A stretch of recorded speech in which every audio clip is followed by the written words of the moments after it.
A flight attendant swung an emergency fire axe at a black teen in a fit of cruelty. 10 minutes later, his father stormed the cabin and turned it into a courtroom. What happens next will leave you speechless. He swung an axe into a teen's head, certain his uniform would shield him. Subscribe if you believe no one is above the law. Marcus Layton barely had time to react. A plastic cup of water skidded across his tray table, nearly tipping over as the service cart jolted past his row. The flight attendant who pushed it, a square-shouldered man in his 50s named Harold Drax, didn't look back. His pace was clipped, his jaw clenched, and his glare sharp enough to cut steel. Marcus blinked, startled but said nothing. He adjusted his headphones, which rested loosely around his neck, and glanced down at the leather-bound sketchbook in his lap. A pencil still tucked between its pages, trembling slightly from the vibration of takeoff. The wheels had just left the tarmac. Atlantic Sky Flight 742 was airborne. Marcus sat in seat 18C, an aisle seat surrounded by quiet strangers. He hadn't spoken much since boarding. Just a polite nod here, a brief, "Excuse me there." His eyes were the kind that lingered on small things, shadows cast on carpet, faces in cloud formations, the angle of light through tinted glass. His sketchbook was thick with drawings from the past 2 weeks, his private world where monsters and heroes lived side by side, where pencils built bridges across long distances. This flight wasn't just a return trip home, it was a promise waiting to be fulfilled. His father, Judge Samuel Layton, had sworn he'd be there waiting at the gate. "First thing I want," Marcus had told his dad on a late-night call, "is to show you the sketches." "I wouldn't miss it," his father had replied. "Bring your best." And Marcus had. But something else shared the cabin with him. Something unwelcome.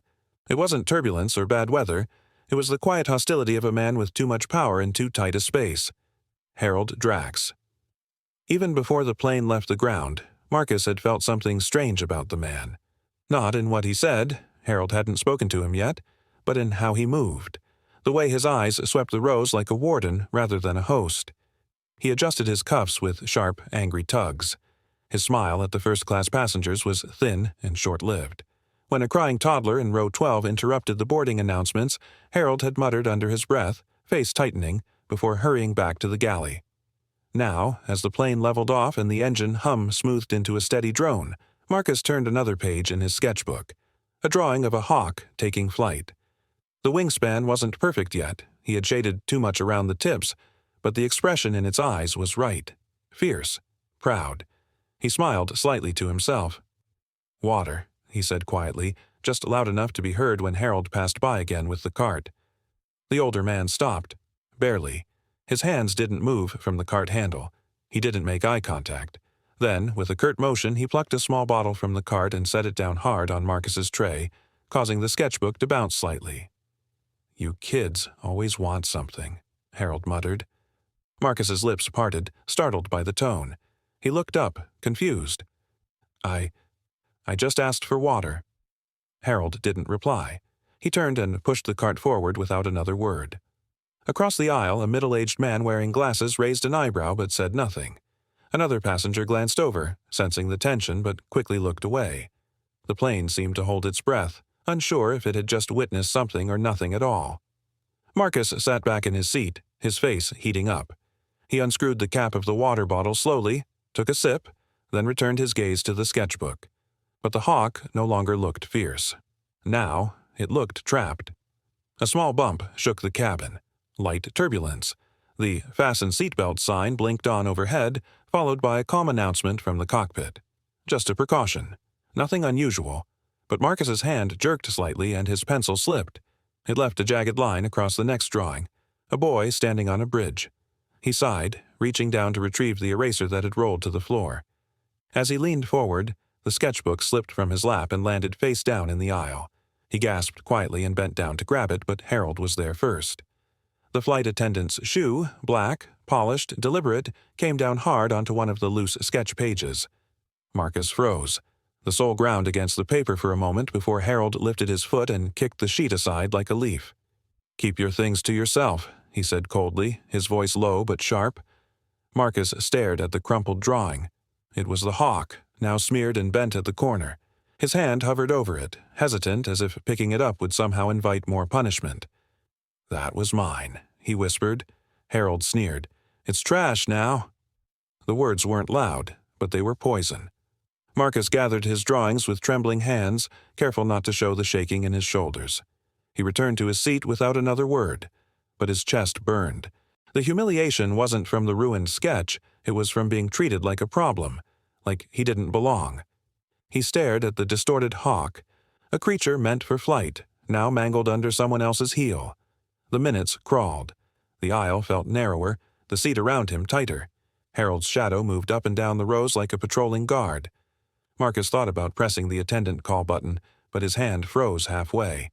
What would he even say? "He stepped on my drawing? Would anyone care?" He slid his sketchbook into his backpack and turned toward the window. His face reflected faintly in the dimming light. Behind him, the cabin noise faded into a low murmur. Conversations continued. Drinks clinked, but Marcus was somewhere else now, half in his thoughts, half in the silence that settles before a storm. And Harold? Harold stood near the rear galley, watching him. His jaw clenched, his brow tight. Something in his expression wasn't just impatience anymore, it was contempt. Focused. Building. The cabin didn't know it yet, but something had shifted. It was more than just a hostile exchange, it was a match lit in a sealed room. And in that moment, Marcus still believed the worst was behind him. What began as a normal flight would soon spiral into something no one could have imagined. The water glass hit the tray table with a sharp clink, tilted just enough to splash over the rim. Marcus flinched, startled more by the contempt behind the gesture than the spill itself. "Needy kids," Harold muttered under his breath, just loud enough to make sure Marcus heard it. The boy stiffened. He didn't respond. Instead, he gave a soft, almost inaudible, "Thank you," then turned back toward the open pages of his sketchbook resting on his lap. He wiped a small droplet of water from the corner of a drawing, a graphite portrait of a falcon in flight, and tried to sink back into his world of lines and shadows. But the edges of the moment clung to him like static. Around him, the casual hum of the cabin continued. Passengers laughing quietly, soda cans cracking open, the hiss of air from overhead vents. Yet Marcus could feel the sharp hook of Harold's gaze lingering. He shifted in his seat, curling slightly inward as if trying to become smaller. The plane jolted a ripple of turbulence, nothing severe, but enough to rock Marcus forward. His elbow knocked the sketchbook off balance. It flipped from his lap and scattered pages into the aisle like a gust had torn through them. Dozens of sheets, portraits, animals, landscapes, fluttered like pale leaves. He gasped, immediately leaning down to gather them. But before he could reach the floor, a foot stepped down, deliberate, heavy, onto one of the pages. The image beneath the sole was a pencil drawing of a courthouse, his father's courthouse, drawn from memory with clean lines and bold shading. The heel ground into the center of the page slowly, twisting. "Can't even hold on to your own things," Harold said, his voice cutting through the ambient cabin noise like a blade. "Maybe you should have stayed home if you're going to be a mess." Marcus looked up, stunned.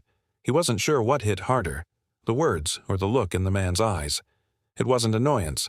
It was something colder, something that didn't belong in a place meant to carry people safely through the sky. I'm sorry," Marcus stammered, his voice catching in his throat. A few passengers turned their heads. The murmurs began, low whispers shared behind raised hands and side glances, but no one spoke up. A man in a business suit 2 rows up frowned, then looked away. A teenager across the aisle tapped his phone screen, pretending not to notice. The air in the cabin, once comfortably still, now held something tense, invisible threads pulling tighter. Harold didn't move his foot. Marcus reached toward the paper anyway, his hand trembling as he gently tugged at the edge. The page tore, a jagged split running through the courthouse's front steps. Harold let out a short, mocking laugh, then finally lifted his foot and turned away. He resumed pushing the service cart, his movements stiff, lips pursed in satisfaction. Marcus sat upright again, gathering the torn page into his lap like it was something sacred. He pressed the pieces together shakily, trying to smooth the damage with the palm of his hand, even though it was beyond repair. The weight of humiliation crept up his spine, settling in the pit of his stomach like ice. He looked down at the page again, and for the first time he noticed his hands were shaking. Not from the turbulence, not even from the sudden embarrassment, but from something deeper. Fear. He glanced around. Most passengers had gone back to their drinks or phones, but not all. A few were still watching him, uncertain whether to speak or stay silent. A man with glasses gave Marcus a nod, sympathetic but distant. Another, closer to the front, shifted uncomfortably in his seat. Marcus wanted to disappear. He tucked the torn sketch beneath the others, trying to focus on the next drawing. A pencil outline of a tall bird, wings spread against a mountain range. He had drawn it during a stormy evening last week, sitting by his window. It was supposed to represent freedom, peace. But now, as he stared at it, the lines felt empty. The service cart clanged near the galley behind him. He heard Harold muttering to another crew member, someone who didn't respond, just gave a vague grunt of acknowledgement. The whispers returned, like wind rustling dry leaves, and Marcus couldn't help but wonder if anyone would actually step in if things got worse. Would they speak up? Or would they sit still, anchored by fear or politeness? He pressed a hand to his chest, trying to steady his breath. All he wanted was to hand these sketches to his father. That had been his entire goal on this trip. His father would be at the gate when they landed, he had promised. They'd go out for burgers like they used to, and Marcus would explain each drawing one by one. That was the plan. That was the only thing that mattered. But now, a sour doubt had crept in. What if something went wrong before they even landed? The page with the torn courthouse peeked out from beneath the others. A black smudge from Harold's shoe marred the steps. It looked like a wound. Marcus folded the page in half carefully, hiding the damage from view, not to forget, but to protect what little was left. From the galley, Harold glanced over his shoulder again. His eyes met Marcus's for a split second, unblinking, unreadable. Marcus turned away, heart pounding. The boy thought this was humiliation enough, but worse was yet to come. Without warning, Harold Drax lunged toward the emergency equipment compartment. The metallic clang of the latch echoed down the aisle like a shot. A murmur spread through the cabin. Passengers turned in their seats, expressions shifting from confusion to disbelief. Some assumed it was turbulence protocol. Others thought perhaps a drill, but none expected what came next. Harold reached in, hands trembling not with fear but with fury, and pulled out the bright red fire axe bolted beside the emergency mask kits. The blade gleamed under the cabin lights, curved and cruel. But it wasn't the sharp end he gripped with intent. It was the heavy, blunt side that now swung ominously in his grip. His jaw clenched, eyes locked with something far away, something burning deep inside. "This boy has disrespected the crew," Harold barked, his voice thick with rage and self-righteousness. "I will not be mocked." Passengers froze. One man, halfway through unbuckling his seatbelt, stopped mid-motion. A child whimpered softly to his mother, who instinctively pulled him closer. The air tightened, turning thick and unbreathable. Marcus, stunned, rose slightly in his seat, trying to speak, to apologize, to clarify, but no words came. Before anyone could intervene, Harold charged forward. With terrifying strength, he raised the axe over his shoulder and brought it down, not with the blade, but the thick, iron-heavy back, onto Marcus's skull. A sickening crack split the air. Marcus's head snapped sideways under the force. His body slumped violently against the window, one hand still grasping the armrest, the other twitching involuntarily. Blood splattered across the cabin wall in a jagged arc, a red streak staining the window beside him. The sketchbook slipped from his lap and fluttered to the floor, pages fluttering like leaves in a storm. Screams erupted. Chaos ignited like dry kindling. A woman in the back shrieked. An older man stumbled into the aisle, arms out, only to be shoved back by a panicked passenger scrambling away. Someone knocked over a drink tray, and the clatter of cans and plastic cups drowned beneath the rising panic. "Is he dead?" someone cried out. "Stop him!" "He's lost his mind," shouted another. Phones emerged from shaking hands, fingers fumbling with screens, desperate to record, to call, to document what no one believed was real. Harold stood still for a second, chest heaving, axe dripping red from the impact. His eyes darted, not with guilt or fear, but with control. He liked the silence that followed. The flight crew stood rooted, their uniforms stiff, their bodies even stiffer. One younger attendant, Alan, in his early 20s, took a step forward, but Harold's glare froze him. The message was clear. This was no longer protocol. This was punishment. Marcus's vision blurred into a mess of color and pain. His skull pulsed like a drum being beaten from within. He couldn't move, couldn't speak, but he could hear. He could feel. Blood seeped down his neck, warm and sticky. The cabin lights above him looked like distant stars, far away and flickering. Somewhere in the distance, someone shouted for help. Another person was calling out numbers, maybe a seat number, maybe a countdown. It didn't matter. All Marcus could think about was the sketchbook, the one he'd spent the last 3 weeks drawing in, the pages he had poured himself into, the gift for his father, the stories behind each drawing that he hadn't yet told.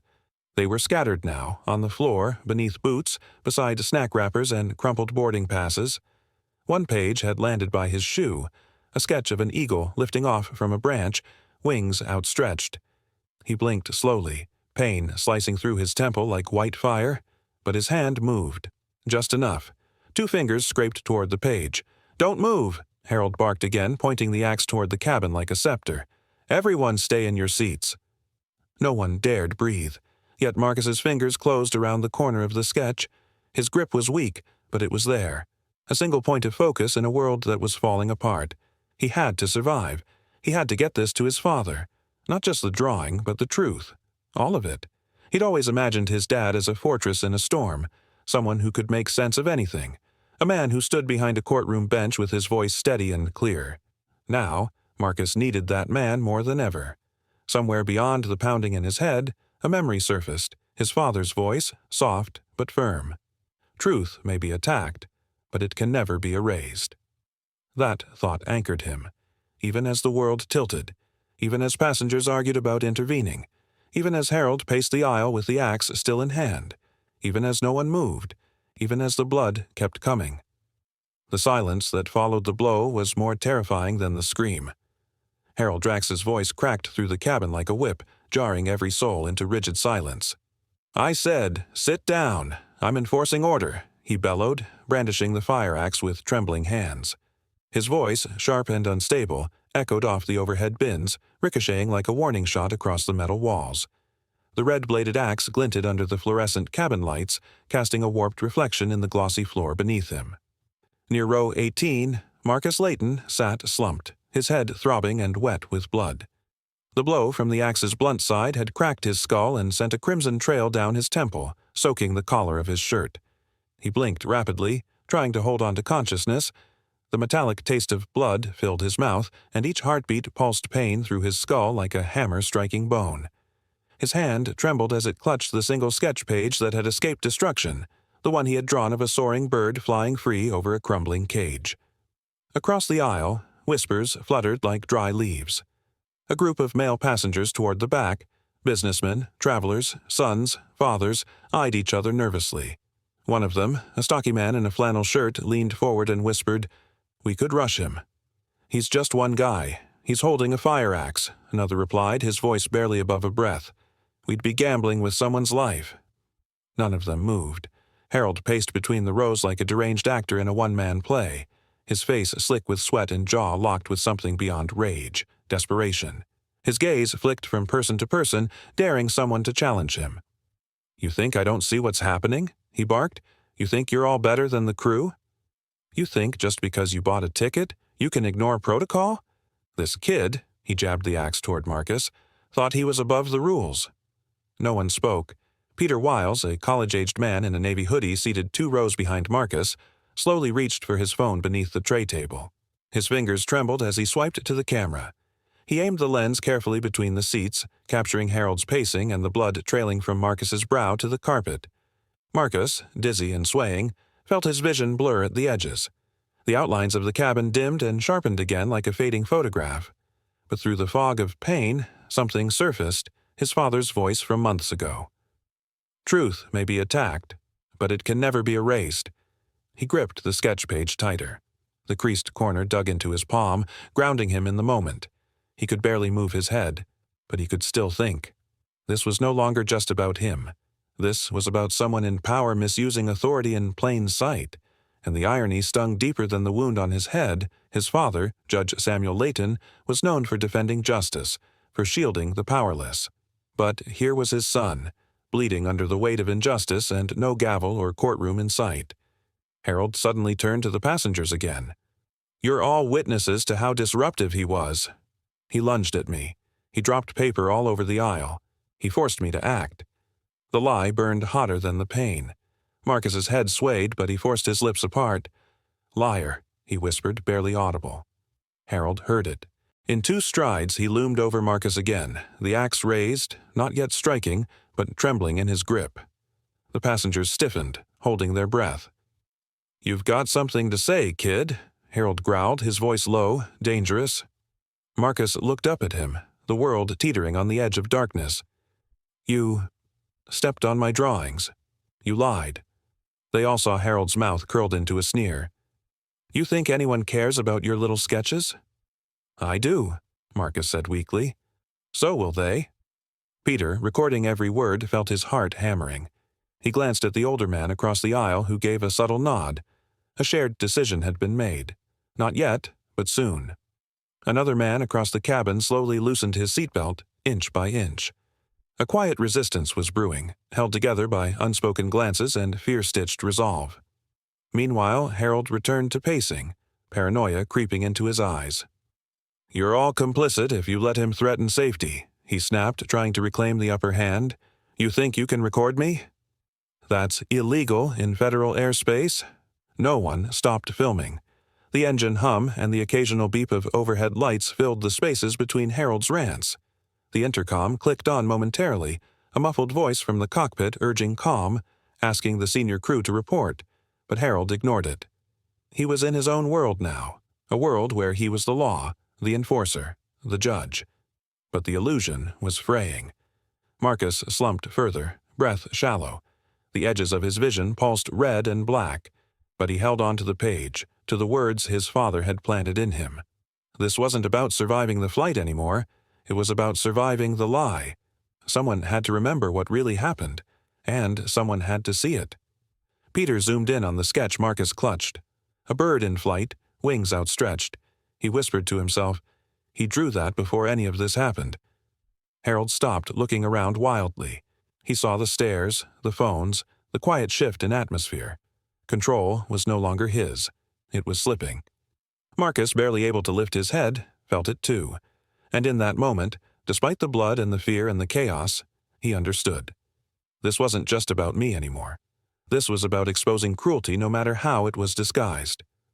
The cabin had turned into a stage, and every soul was an unwilling actor in Harold's twisted play. The intercom crackled with static, briefly cutting through the thick silence that had swallowed the cabin. A calm but strained voice from the cockpit came through the overhead speakers. "We urge all passengers to remain seated and stay calm. We're handling the situation. Please do not escalate." The message was meant to reassure, but it only deepened the unease. Eyes flicked nervously toward Harold Drax, who still gripped the fire axe like a lifeline.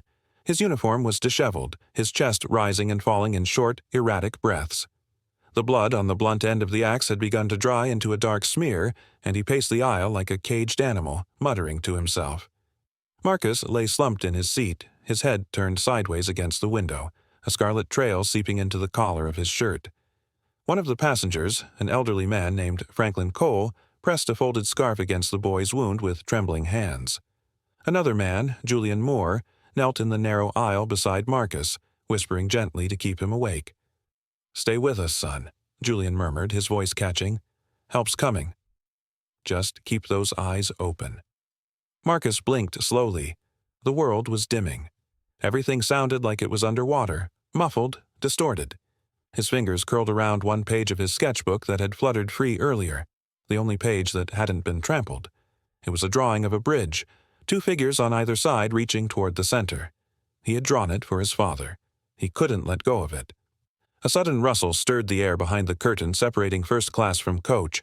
Then a sharp tearing sound, curtain rings sliding abruptly along the rod. Every head turned. From the parted curtain stepped a tall, commanding man in a charcoal gray suit. His shoulders were broad, his expression cold and controlled, but his eyes, those deep-set eyes, blazed with something dangerous and unrelenting. It was Samuel Layton. He paused, letting his gaze sweep across the cabin. He took in everything in a single, frozen moment. The twisted fear on the passengers' faces, the blood on his son's temple, the weapon still in Harold's hands. Something inside him cracked, but it wasn't panic. It wasn't rage. It was purpose. Without raising his voice, Samuel spoke, his tone low and even, the kind that carried more weight than any shout. "Put the axe down," he said. Harold flinched, startled not by the words but by the authority behind them. He narrowed his eyes, stepping back instinctively. "Who are you?" Samuel stepped further into the aisle, the low cabin lights casting a faint silver edge along his silhouette. He reached into his inner jacket pocket and slowly withdrew a folded leather case, flipping it open to reveal a silver insignia clipped to an identification card. It wasn't a badge, it was the emblem of a sitting federal judge. "I am Judge Samuel Layton. You have assaulted a minor. You are wielding a federal emergency tool as a weapon, and you have threatened passengers with bodily harm. As of this moment, I am invoking Emergency Adjudicative Protocol under Interjurisdictional Statute 18B. Wherever I stand becomes a lawful courtroom." Gasps broke across the cabin like sparks leaping from a fire. A few passengers exchanged stunned glances. They had seen courtroom dramas on television, but never anything like this. Harold hesitated, his jaw tightening, his knuckles flexing over the axe. "You think that matters up here?" he spat. "This isn't a courthouse." "This is my aircraft." Samuel didn't blink. "Not anymore." The weight of his words slammed into the air like the closing of a gavel. Harold took a single step forward, lifting the axe slightly. "Back off." "You're not in charge here." Samuel didn't move. His voice dropped further, calm as a judge delivering a verdict. "You are unstable. You are armed. You have harmed a child and threatened civilians. And now, you're on record. Cameras are rolling. Witnesses are watching. Every breath you take now is evidence." The atmosphere shifted. Several passengers who had been frozen just moments ago leaned forward. Phones were visible in hands. Recording lights blinked softly in the dim cabin. For the first time, Harold seemed to register it fully. The sea of eyes on him, the quiet murmurs, the weight of scrutiny. His grip on the axe faltered for half a second, enough for Samuel to take one more step forward. "I'm not just a judge," Samuel continued, his eyes briefly flicking to his son, whose pale face barely moved. "I'm his father. And this court will deliver justice before we ever touch the ground." A long, charged silence followed. Harold stared at him, jaw twitching, sweat forming along his hairline. He wanted to shout, to swing, to reclaim the control he had grasped for, but something stronger held him in place. It wasn't fear of punishment, it was fear of exposure. Samuel had shifted the battlefield. One of the passengers in the last row whispered, "He's turning the plane into a courtroom." And indeed, it was no longer just a flight. It had become something else entirely. An arena. A reckoning. Samuel slowly rolled up his sleeves. This court is now in session. Passengers straightened in their seats, no longer just victims of fear, but witnesses to justice. Harold's fingers tightened again on the axe, but now the weight of the object seemed heavier, and the eyes watching him felt sharper. Somewhere in the back, a man began whispering prayers under his breath. The sound mingled with the low hum of the engines and the subtle whimper of a child clinging to his father's arm. Samuel stood still. He wasn't bluffing. He wasn't theatrical. He was steady, deliberate, and lethal in a way Harold hadn't expected. Marcus stirred again, barely conscious, eyes fluttering open. Through blurred vision, he saw the familiar outline of his father, standing tall with unshakable calm. His blood-slicked lips barely moved, but he felt the words, "Dad's here." The moment held. The axe trembled ever so slightly in Harold's hand, and the glint in his eyes faded into something more like confusion, like dread. The cabin, once a theater of violence, now braced for something greater. When the judge stepped forward, the aircraft ceased to be a plane, it became his court. The moment Judge Samuel Layton stepped into the narrow aisle, the air inside the cabin shifted. He didn't need to shout. He didn't need to brandish a weapon. He simply stood there, calm, composed, yet emanating an undeniable force of presence. The late-day light filtering through the windows struck the silver insignia pin on his belt as his suit coat moved slightly, revealing the symbol of judicial authority. For a brief second, the gleam caught Harold's eye. The flight attendant's fingers tightened reflexively around the axe handle, his knuckles paling. His breath grew sharp. He'd sensed control slipping the moment the passengers turned from fear to doubt. Now, it was spiraling away completely. Gasps traveled through the rows like a rising tide. Some passengers sat up straighter, while others instinctively leaned toward the aisle, curious and confused. A whisper traveled like wind down the fuselage. "He's a judge." Another, "That's his son." Then, He's taking control. Harold's jaw tensed. He shifted his weight uneasily as if trying to root himself, but the floor beneath him suddenly felt far less stable. Samuel raised one hand slowly, fingers splayed with calm authority. The murmurs subsided as though he had flicked a switch. Silence spread, brittle and electric. "This cabin," Samuel said, his voice even and commanding, "is no longer ruled by fear. It is ruled by truth, and until this aircraft touches down, it is my court." A beat passed, then another. Harold blinked, disbelieving. "You think wearing a pin makes you king of the sky?" Harold barked, lifting the axe slightly as though the threat alone might reclaim his power. His voice cracked at the edges, more desperation than authority. "You're not in a courtroom." "You don't give orders here." Samuel stepped forward once, measured, unafraid. The narrow aisle gave him no room for grandeur, but none was needed. He didn't flinch at the axe. He didn't glance at the bloodied edge. Instead, his eyes were fixed solely on Harold's, cold as steel and unmoved by the threat. "Justice is not confined by walls or ceilings," Samuel replied. "It doesn't need a bench or a bailiff. It exists wherever truth is broken and demands to be heard." He paused, letting his words settle into the bones of every passenger. "And right now, that demand begins here." A man in row 19 choked back a sob. Somewhere in the front, someone whispered, "He's right." The tension tightened again, not in fear this time, but in anticipation. From his seat, Marcus stirred, the low moan from his lips barely audible over the buzz of the engine. His head rested against the seat's edge, one cheek streaked in drying blood, his body still slouched sideways. But when he heard his father's voice, he blinked slowly. Through blurred vision and pulsing pain, the sound reached through the haze like a rope, anchoring him to something real, something safe. Samuel heard the sound, too. He turned slightly, just enough to look toward his son. His hand hovered near Marcus's shoulder, not touching, careful of the wound, but close enough for presence.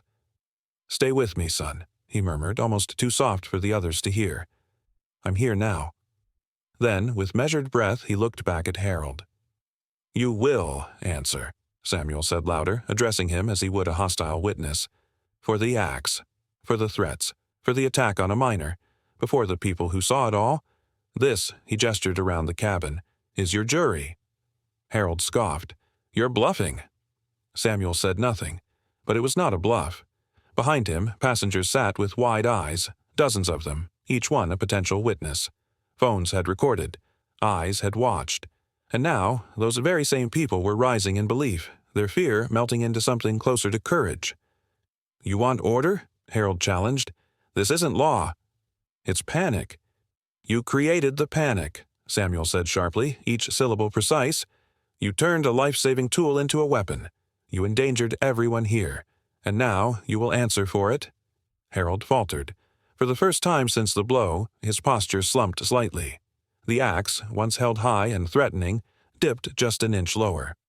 From the corner of the cabin, a man in a blue hoodie raised his phone higher, still recording. A teenage boy, his hand bruised from earlier, leaned forward as if ready to speak. And in seat 22A, a flight mechanic off duty muttered under his breath, "This guy's really doing it. He's turning the plane into a courtroom." Samuel saw the cracks forming in Harold's stance, but he didn't rush. He allowed the moment to breathe. A judge knows that silence can sometimes weigh more than shouting. His voice lowered, calm but iron-strong.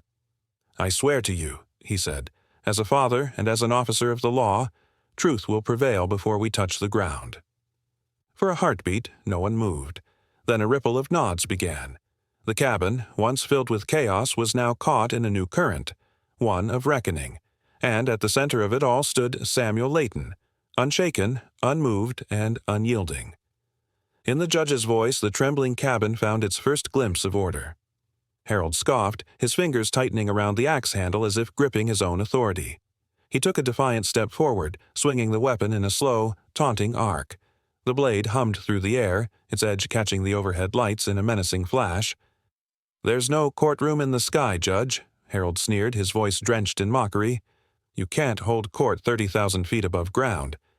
Judge Samuel Layton didn't flinch.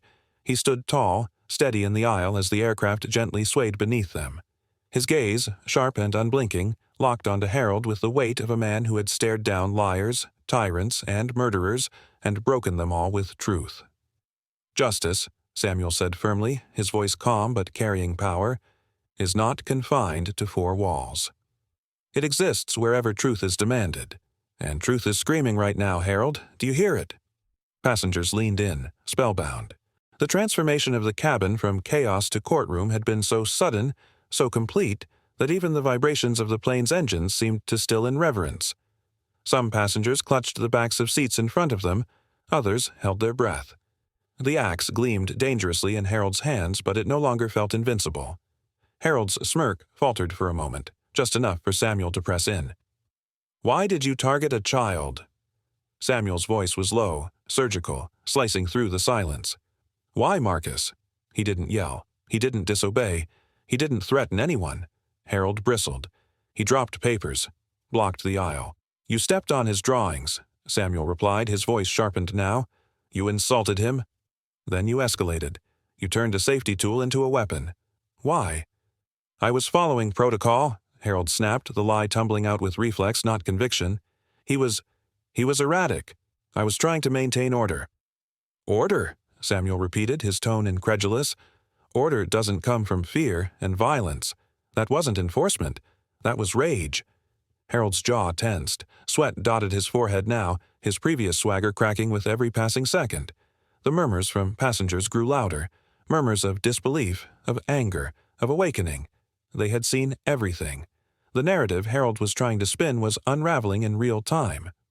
"Tell me," Samuel continued, taking one deliberate step closer, "what training manual tells you to lift an axe against a bleeding minor? What safety procedure justifies slamming a boy's skull with a blunt weapon in front of dozens of witnesses?" Harold opened his mouth, but nothing came. His eyes darted to the emergency exit window and back to Samuel. His fingers flexed around the axe handle, knuckles white, but the power behind the gesture was gone. Samuel turned slightly toward the rows of passengers, addressing them now. "You all saw what happened. You heard Marcus ask for water politely. You watched this man degrade him, trample his drawings, and then attack him. Did he appear erratic to any of you?" Heads shook.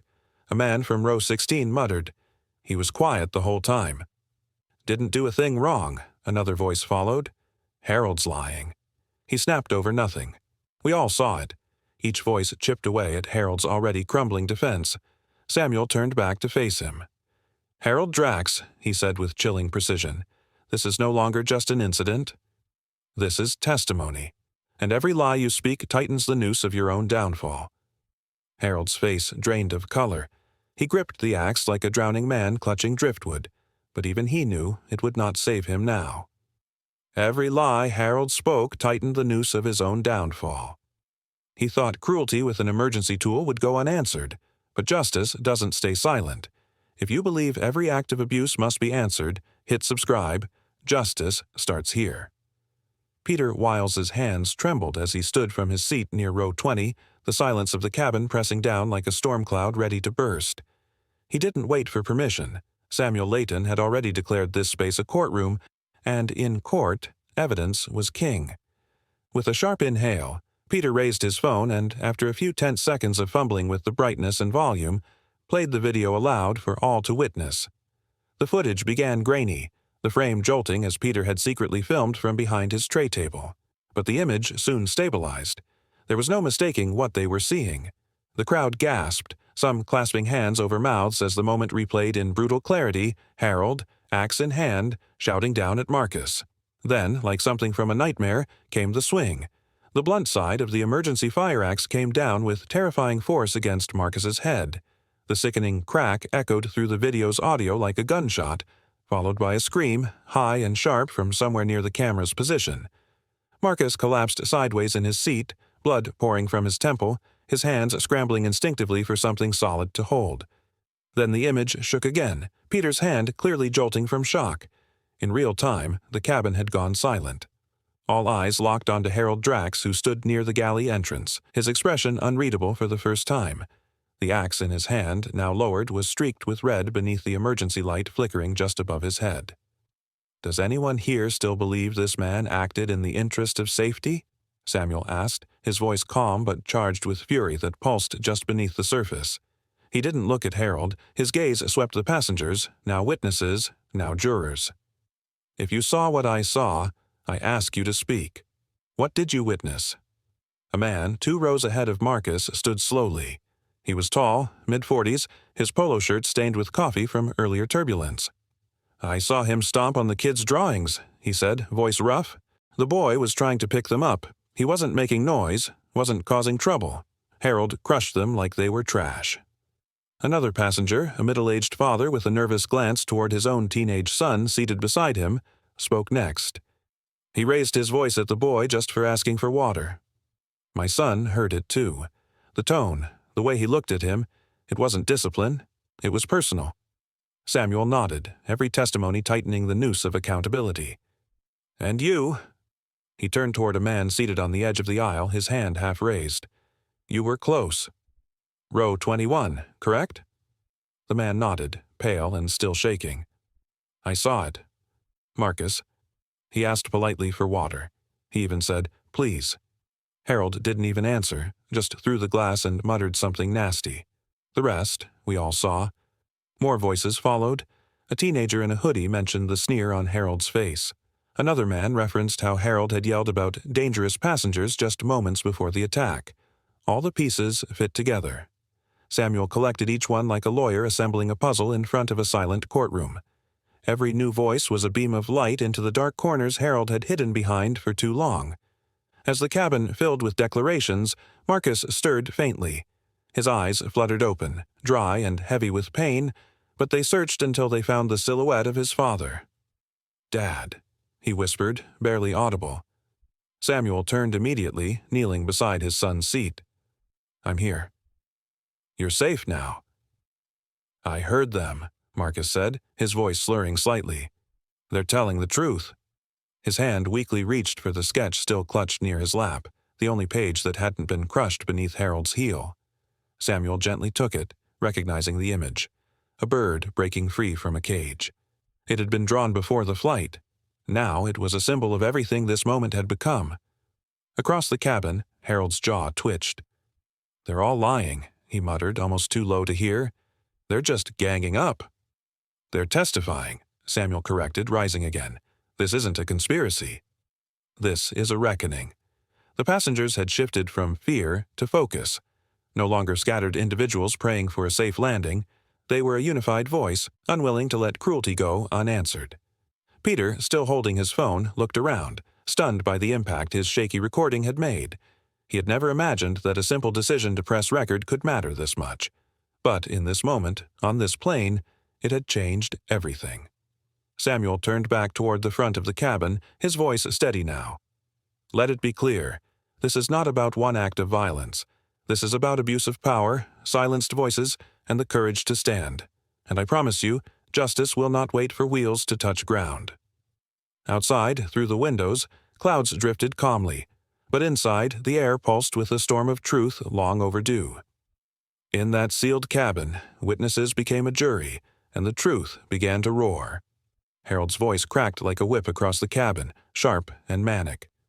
I'll take the cockpit if I have to, he bellowed, his face flushed and wild.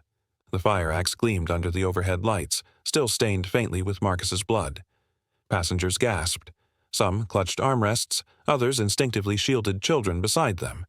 The atmosphere was thick with fear, like the air before a storm, charged, brittle, and ready to break. Judge Samuel Layton did not flinch. He stepped forward deliberately, his polished shoes whispering against the carpeted aisle. His eyes locked on Harold's, calm but unyielding. That's enough, Samuel said, his voice low and controlled, the kind that made a courtroom fall silent without needing to rise above a whisper. Put down the axe, Mr. Drax. You've done enough harm. Don't add treason to the list. Harold's grip tightened, his knuckles pale against the handle. Sweat dripped from his temple, sliding down his cheek. You don't get to order me around, he spat, though his voice betrayed a tremor. This isn't a courtroom. Samuel stopped 3 feet away, directly between Harold and the cockpit. You're wrong, he said, reaching slowly into his leather briefcase that lay by a seat. The passengers leaned in, a collective breath held tight in their chests. Justice doesn't need marble columns or mahogany benches. It only needs truth, witnesses, and the courage to act. From the briefcase, Samuel withdrew a folded document, crisp, official, embossed with the seal of the Federal Judicial Emergency Response Office. He held it aloft like a sword unsheathed. "This," he declared, unfolding it with slow precision, "is an emergency judicial order. Signed, sealed, and prepared for in-transit crises. I never thought I'd need it, but here we are." Harold's eyes twitched toward the paper, then back to the passengers now staring at him like a cornered animal. The axe wavered slightly in his grasp. "This document grants temporary judicial authority in airborne emergencies," Samuel continued, reading aloud for all to hear. "As the highest-ranking legal officer on board, I hereby activate it under Clause 27B. From this moment, all passengers are designated as witnesses in an active case of assault with a deadly weapon, obstruction of crew duties, and threat to aviation safety." A stunned silence fell over the cabin. Even the crying baby in row 9 seemed to quiet. Harold's face shifted, his rage dulled by the weight of reality. You can't just do that." "Yes," Samuel said flatly, "I can. And I have. You're not just a man with an axe anymore, Harold. You're a man on trial." The passengers, emboldened by the judge's authority, began murmuring in agreement. A man from row 14 spoke aloud. "We saw what he did."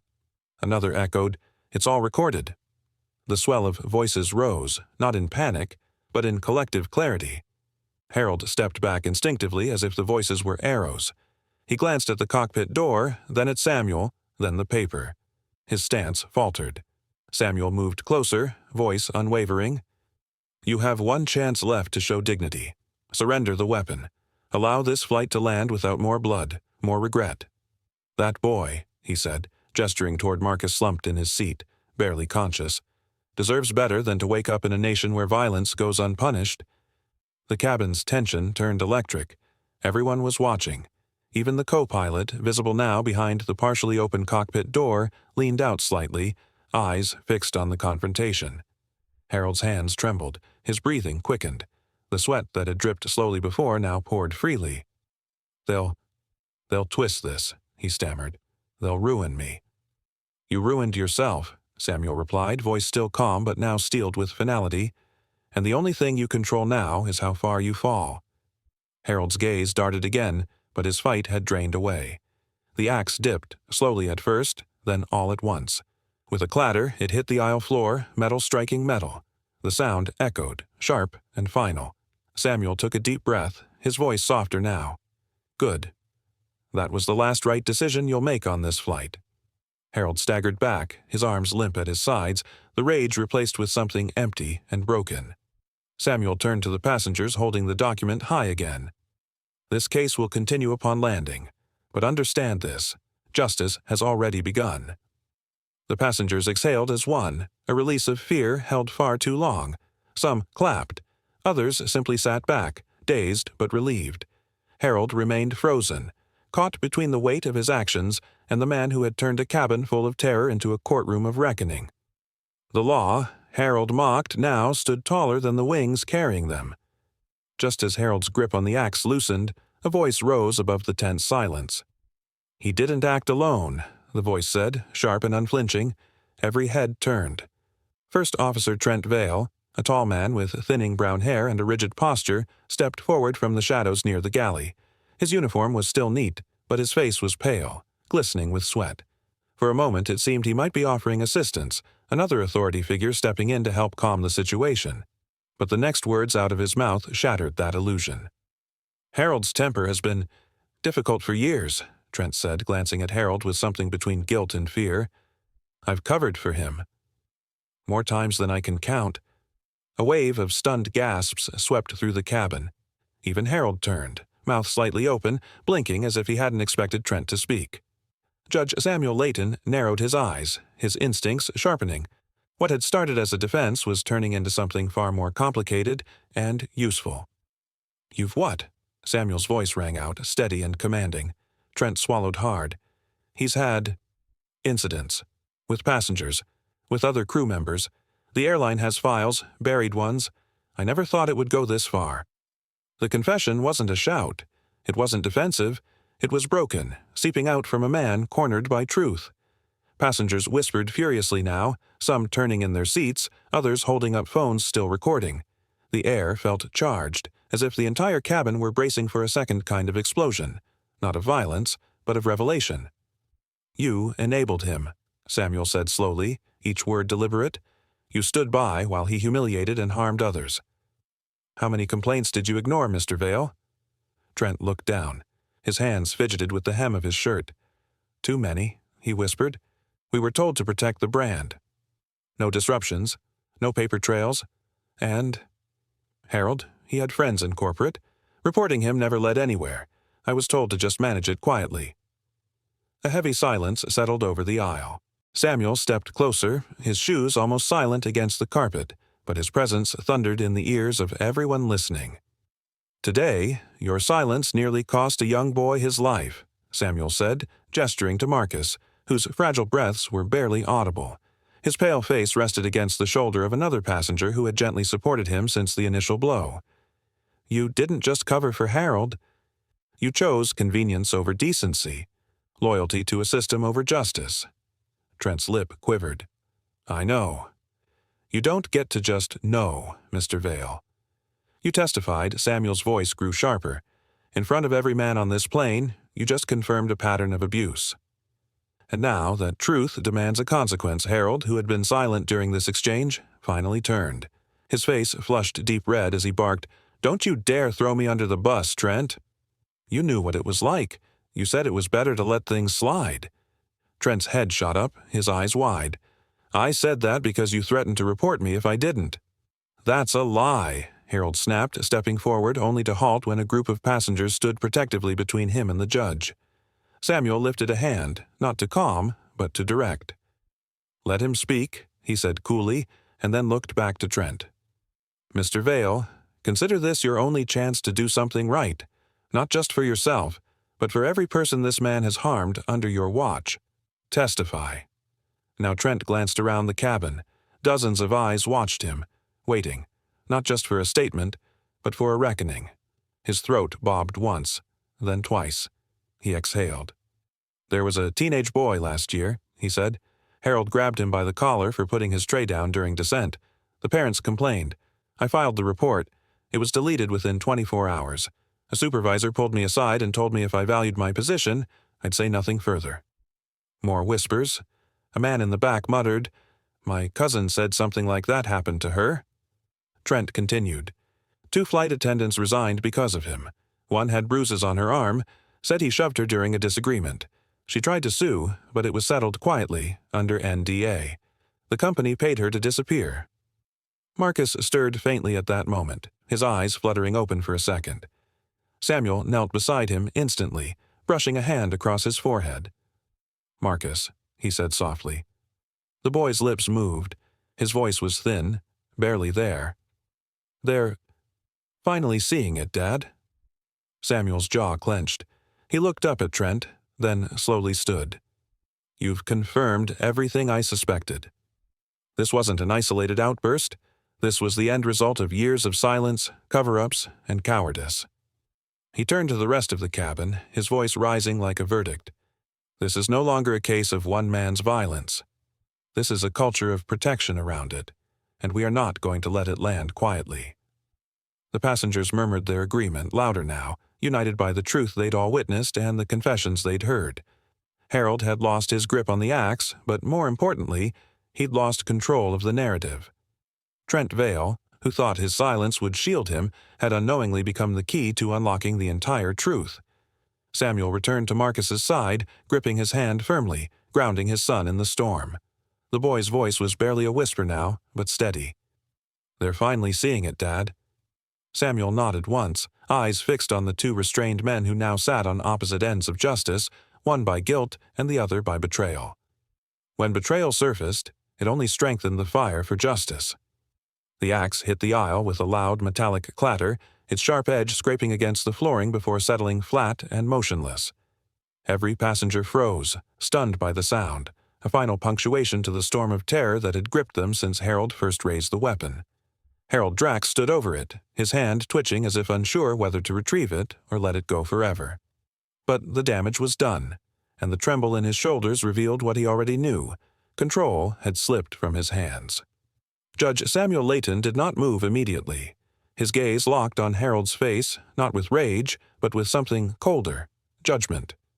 With slow, deliberate steps, he approached the center of the cabin where the axe lay abandoned, each footfall echoing like a gavel striking wood. He stooped, picked up the weapon by its handle, and held it at his side with a quiet authority. Then he turned. "You two," Samuel said, his voice calm but sharp as steel, pointing to 2 male passengers in the nearby rows. "Secure him. Use the seatbelts from the middle row. Make sure he can't move." The men hesitated only a second before springing into action. One, a tall man in a navy hoodie, yanked free a belt from row 17. The other, older and broader, helped Harold to the floor, pressing his arms behind his back. Harold didn't resist. He sat, slumped, panting, eyes wide, sweat glistening down his forehead as the belts cinched around his wrists and chest. His breath came in short, shallow bursts, no longer defiant, just defeated. As the 2 men stepped back, Judge Layton gave a slight nod of approval, then turned his head slowly toward the first officer. "Trent Vale," he said, his tone now edged with something colder. "Remain in your seat." "You will not leave this cabin." Trent, who had begun inching down the aisle as if hoping to disappear into the lavatory or blend into the background, froze. His eyes darted from Harold to Samuel. I didn't know he would—" "Don't speak unless spoken to," Samuel interrupted, his voice low and unshakable. "You chose silence over action. That makes you complicit." The entire cabin watched in silence. No one objected. No one questioned the authority in Samuel's tone. Trent slowly backed into the jump seat and sat, shoulders hunched forward like a schoolboy caught cheating on an exam. The safety harness hung loose across his lap. He didn't dare fasten it.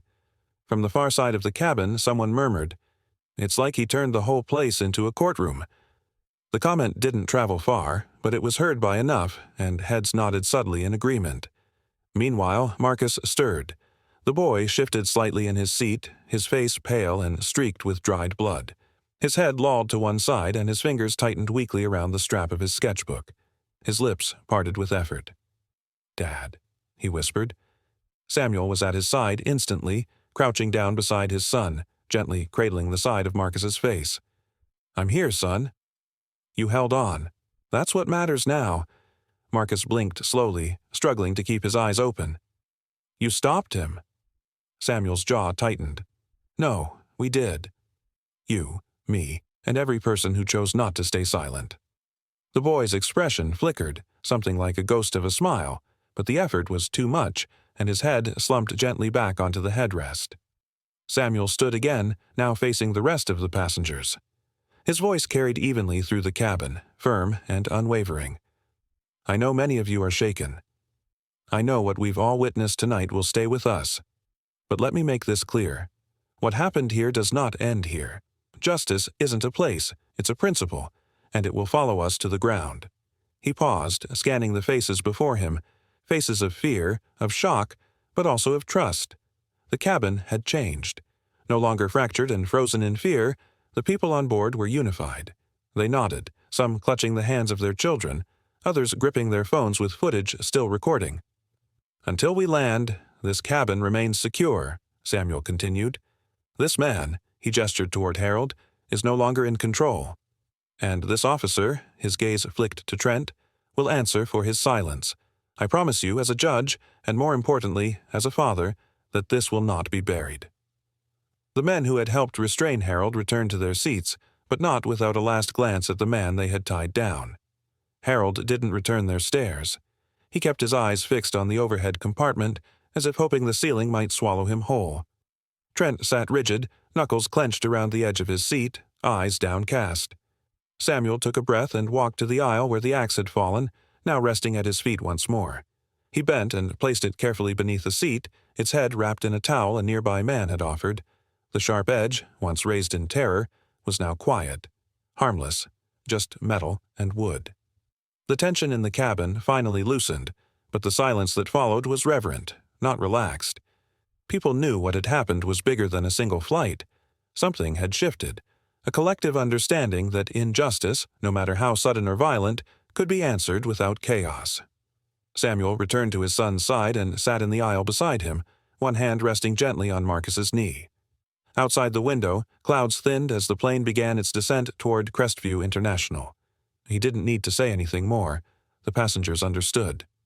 The axe had fallen silent, but the weight of truth had only begun its descent. The landing gear slammed against the tarmac with a jolt that snapped every head forward.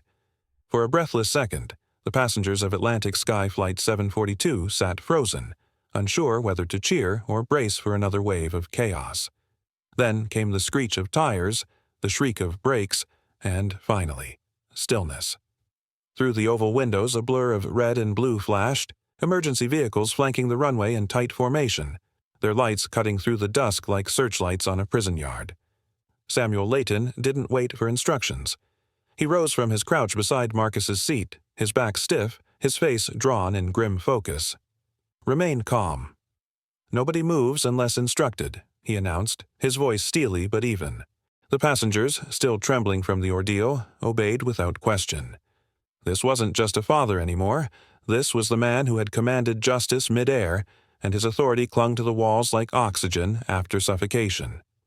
Two armed officers boarded moments later, their boots thudding down the aisle with urgent precision.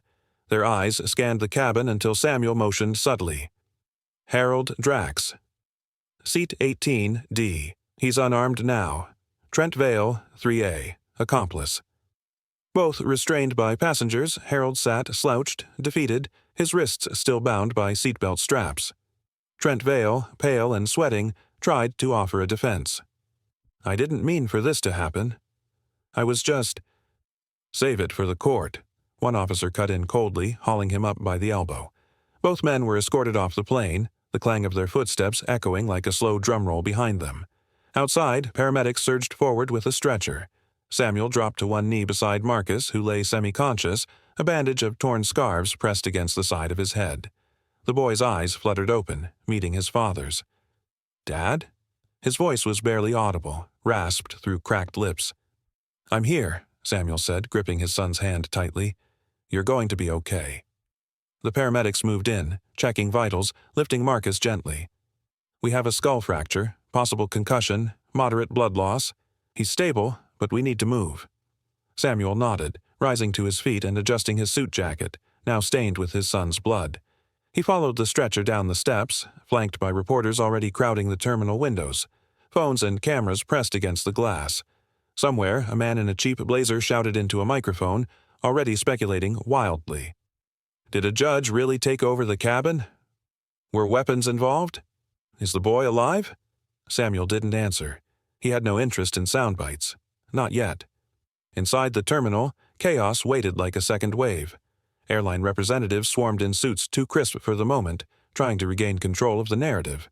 One of them, a thin man with slicked back hair and a badge that read Operations Director, Alan Mersch, approached with forced calm. "Judge Layton, we deeply regret the unfortunate." "Unfortunate?" Samuel turned slowly, his eyes burning through him.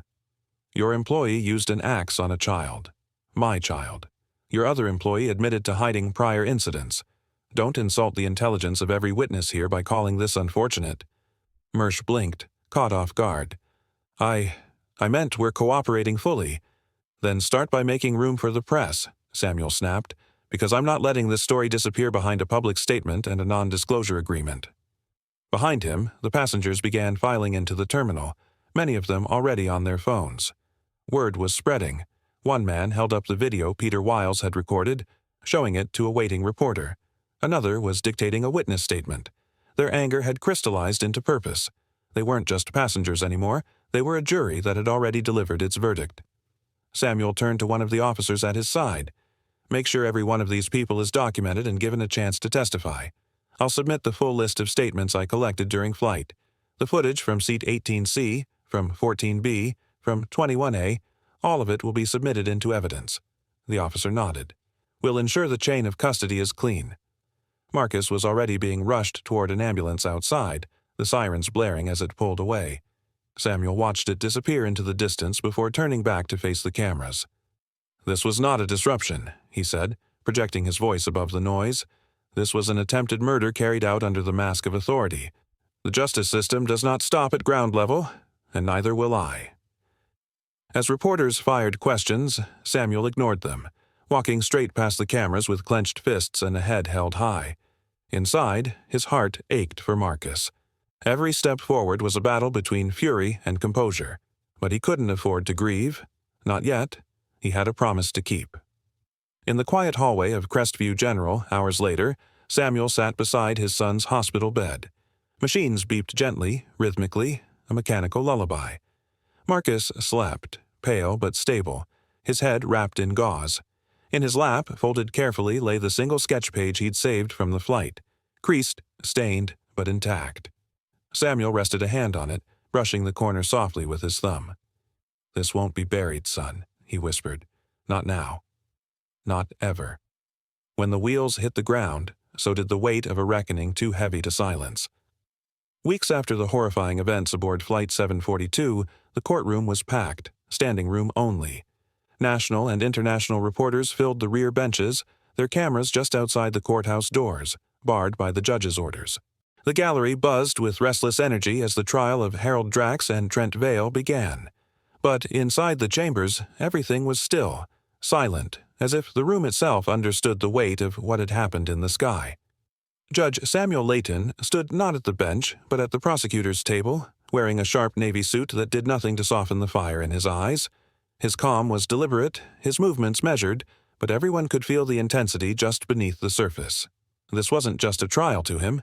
It was personal. He was no longer just a father or a judge. He was the instrument of justice. Harold Drax, pale and subdued, sat rigid in his seat, a shadow of the man who had once brandished an axe in the air above 30,000 feet. His hands trembled slightly on the table in front of him, restrained by nothing but the silent judgment of the courtroom. Trent Vale sat beside him, his eyes darting anxiously across the room. The betrayal he had once kept quiet now wrapped around his neck like a noose of guilt. Samuel began his opening statement with no theatrics. He walked forward, voice steady. "This is not just about a weapon. Not just about a boy bleeding on a seat. This is about what happens when authority is twisted into cruelty, when silence becomes complicity, and when we, as a society, fail to listen until the damage is irreversible." Murmurs rose in the gallery. The jury sat stunned, eyes wide, already leaning forward. Samuel called the first witnesses. Each passenger who had been on board that flight took the stand, their testimonies raw, emotional, and consistent. One by one they recounted the horror of that day, the screams, the sound of the axe, the blood, and the voice of the judge rising above it all to bring order back to chaos. When Peter Wiles was called, he approached the stand with shaky steps, his phone already cued with the video he had taken. The court lights dimmed slightly, and the room held its breath as the footage played. Harold's blow, Marcus's collapse, the blood, the confusion. Gasps echoed through the room. A man in the gallery turned away, unable to watch. Even the bailiff shifted uncomfortably. Harold's lawyer tried to object, arguing the footage was prejudicial. But Samuel turned slowly to the bench. "It is not prejudice to show the truth. It is duty." The judge presiding agreed, and the footage stayed in evidence. Later, Samuel turned to Trent. He questioned him carefully but pointedly. "How many complaints were filed against Harold Drax before this?" Trent hesitated. "Several," he finally muttered. "Why were none escalated?" Silence. Why was a man with violent tendencies entrusted with safety equipment? Trent looked down, defeated. "I was told not to make trouble." We all were. Samuel's voice never rose. He didn't need it to. The facts were weapons sharper than any axe. By the end of the second week, the courtroom was no longer just a legal battleground. It had become a reckoning. The airline's executives tried to claim ignorance, but more witnesses and internal emails surfaced, showing a pattern of cover-ups and silence. The court ordered a full audit of their training and incident handling procedures. Fines were already being calculated. Policies were being rewritten before the verdict even arrived. But the true turning point, the moment the trial burned into history, came when Marcus Layton himself entered the courtroom. The double doors creaked open, and all eyes turned. Marcus walked slowly, a supportive hand beneath his elbow. He wore a clean button-up shirt and a dark vest, his head wrapped in a healing bandage, and his steps careful but deliberate. The room fell silent. Even Harold looked away, unable to meet the boy's eyes. Samuel helped his son into the witness chair, then returned to the prosecution table. The lead attorney gently asked, "Marcus, do you remember what you were doing before the incident?" "Yes," Marcus answered softly. "I was drawing. Sketching. I was going to give them to my father. And what happened to those sketches?" Marcus took a breath. "Some were ruined. But one was in my hand the whole time." He reached into his satchel and pulled out a folded sheet. An audible rustle filled the silent room. He opened the page and held it up for the jury. The courtroom clerk placed it on the projection screen. It was a simple pencil drawing. A bird, thin, fragile, wings spread wide as it shattered the bars of a metal cage. The detail in its feathers was meticulous. But what stole the breath from the room was the timing. It had been drawn before the flight. Dated, signed, smudged with the same edge that bore Marcus's blood. "I drew it 2 days before," Marcus said. "I didn't know what it meant then. I just felt like something needed to break free." One juror openly wiped away tears. Another gripped the armrest tightly, his eyes fixed on the image. Even the judge paused before continuing. Samuel stood and said quietly, "That image is not just a drawing. It is a mirror of what happens when the powerless are caged and finally break through." When the final testimonies ended, the closing arguments wrote themselves. Harold Drax was sentenced to 16 years in prison for felony assault with a deadly weapon. Trent Vale received a 5-year sentence for conspiracy and obstruction. The airline faced over $50 million in penalties and was ordered to undergo a federal review. But none of it compared to the image of that boy, holding up his sketch, battered but unbroken, his voice steady in a courtroom that had once been the sky. Samuel placed a hand on his son's shoulder as the judge read the final ruling. Outside, the world watched through the courthouse steps, reporters scrambling to share the outcome of a case that had captured a nation. And in that moment, Samuel Layton didn't think of law books or headlines. He looked at his son, the boy who had endured, the boy who had survived, and knew this fight had meaning. Justice had landed, but its echoes were destined to fly far beyond the clouds. 10 minutes later, the cabin froze, the boy's father entered, turning the aisle into a courtroom. If you stand for protecting the innocent and demanding accountability, subscribe now. Together, we rise. Disclaimer: the story you just watched is fictional. It explores themes of racism, abuse of authority, and the power of accountability when cruelty goes unchecked. Its purpose is to raise awareness about systemic discrimination, provoke thought about justice in public-facing professions, and inspire action toward dignity, equality, and reform.